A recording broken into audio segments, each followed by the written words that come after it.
Rule of law అంటూ జోగి రమేష్ అక్రమ అరెస్టుతో Chandrababu political governance వికృత రూపం బట్టబయలు. ప్రజల పక్షాన పోరాడుతున్న ప్రతిపక్షం గొంతు నొక్కడం దారుణం. ఉద్దేశపూర్వకంగా క్రూర అణచివేత ధోరణి అవలంబిస్తున్న కూటమి ప్రభుత్వం. ఈ దుర్మార్గాలన్నింటి కారకుడు బాబు పుత్రరత్న నారా లోకేష్. కాశీబొగ్గు గట్టపై ఇంత బాధ్యత రాయిచ్చిన వైఎస్ఆర్సీపీ రాష్ట్ర కోఆర్డినేటర్ సజ్జల రామకృష్ణారెడ్డి ధ్వజం అన్నటువంటిది హైలైట్ చేశారు.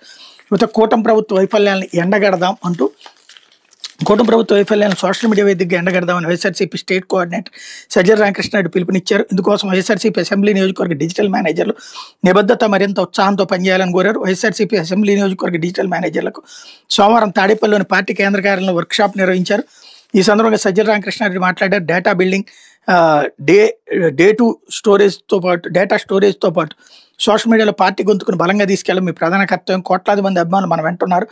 మన పార్టీ అధినేత వైఎస్ జగన్మోహన్ రెడ్డి పాలనలో పేదలు మధ్యతరగతి వారికి అందిన భరోసా మనకంతా తెలుసు. రేపు కూటమి నేతల అబద్ధాలు మోసాలను ప్రజల్లోకి తీసుకెళ్లాలన్నటువంటి వార్తని హైలైట్ చేశారు.